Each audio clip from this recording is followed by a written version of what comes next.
Russian soldiers' wives just love sharing too much information online on Russian social media. I collected the most interesting and insightful posts published by them in the last week, translated them to English, and now I'm happy to present them to you. And so let's start with this one. I have a question. My husband has been at war for 2 months now, and everything was tolerable during this time, but now it's turned into some kind of hell.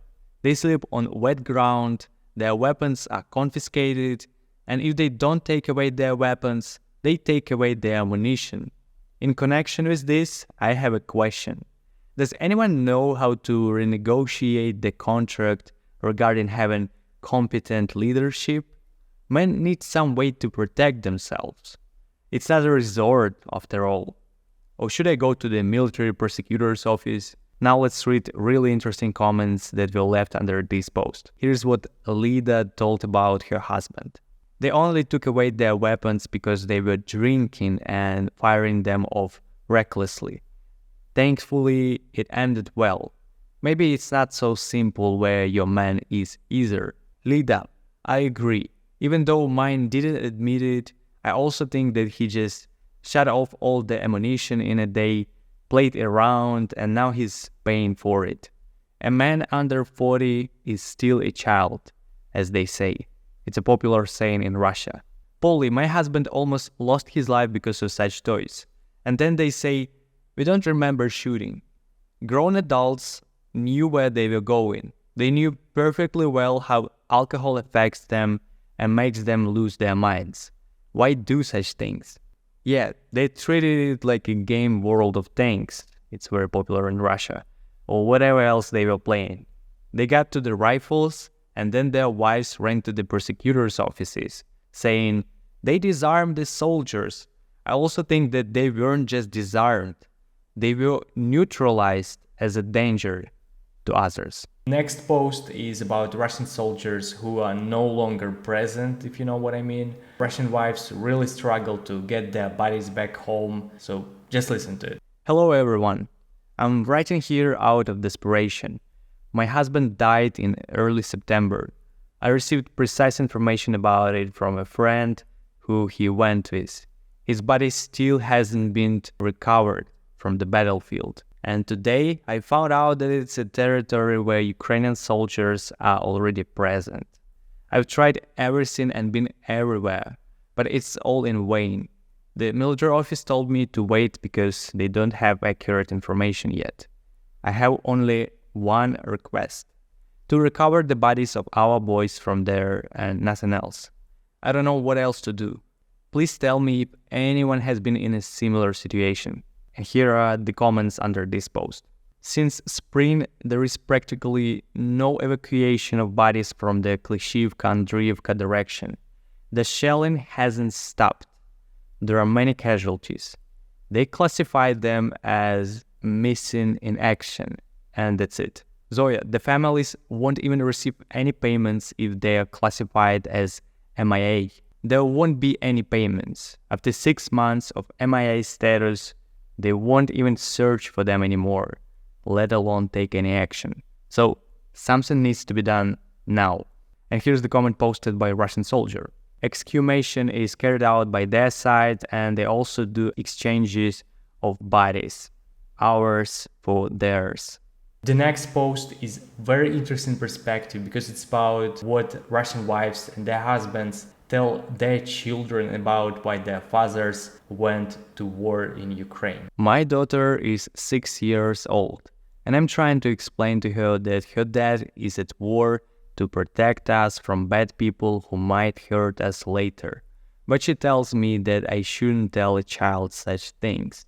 How can I explain to her that her dad is a hero and didn't just leave for no reason? He rarely calls, and it's night time for us when he does.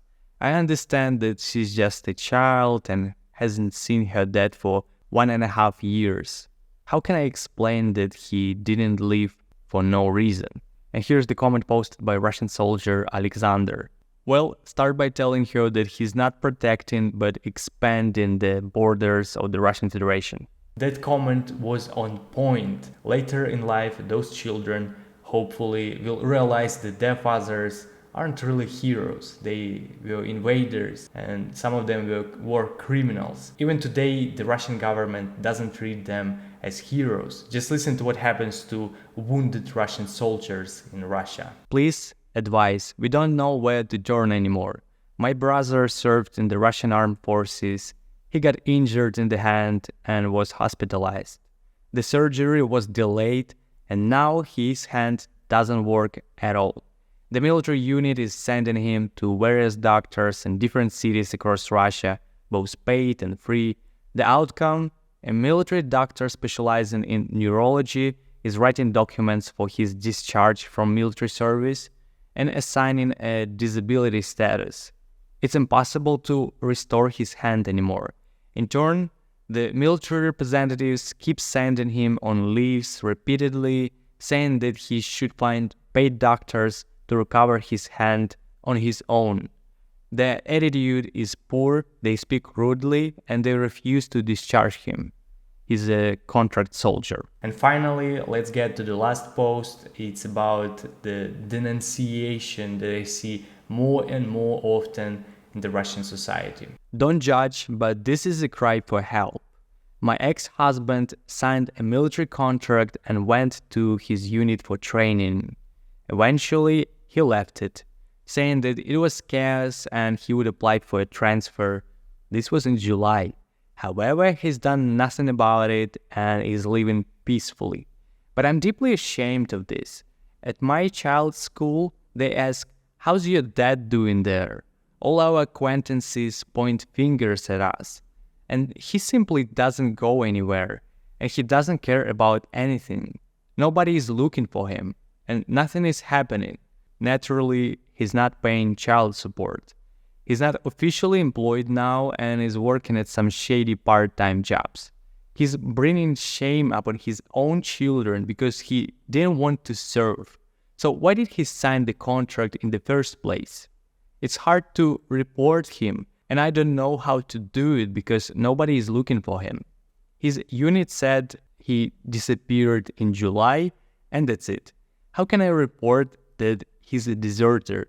I'm burning with shame. It sounds more like she's burning because of the fact that she's not receiving any child support payments from her ex-husband anymore. So Russian ex-wives might be very dangerous for Russian men. Hopefully you enjoyed this upload. If so, please subscribe to this channel, smash the like button, and I'll see you soon.